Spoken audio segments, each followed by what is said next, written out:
Hellcat.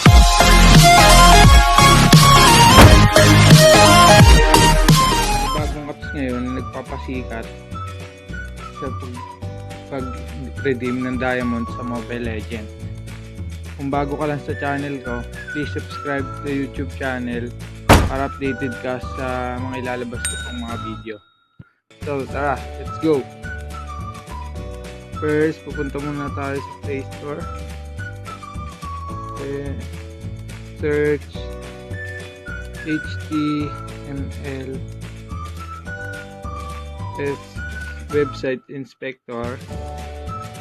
Install nyo lang guys. Subscribe na kayo guys, like and share.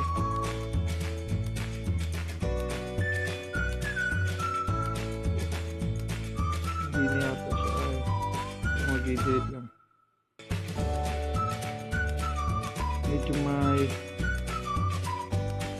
Medyo may kabigatan siya guys, kaya isang apps.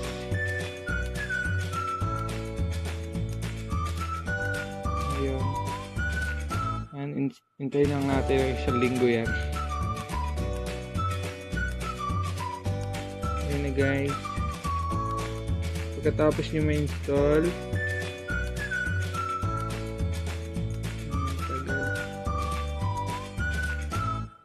click open and mapupunta kayo dito guys.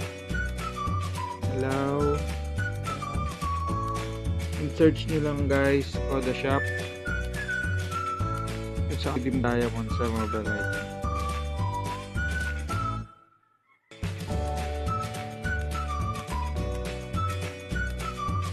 Yan, Mobile Legends.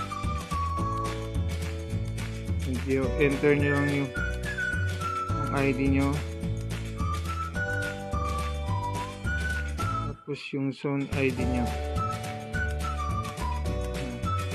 tapos pindutin nyo lang tong finger na to sa ibabaw, sa left side, sa right side pala. I-click nyo 11 diamonds,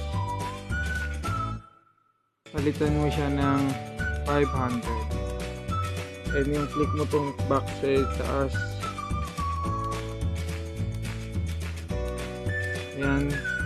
Ayun guys, enter nyo ulit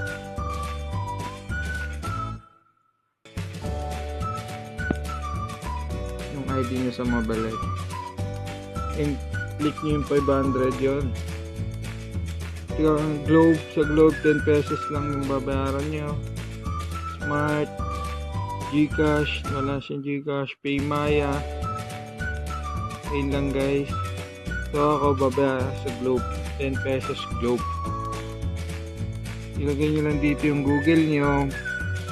Possible lang yan guys, kahit anong Google lagay nyo dyan guys. And yan. Hintay ka ba? Wala na! It's a prank! Charan!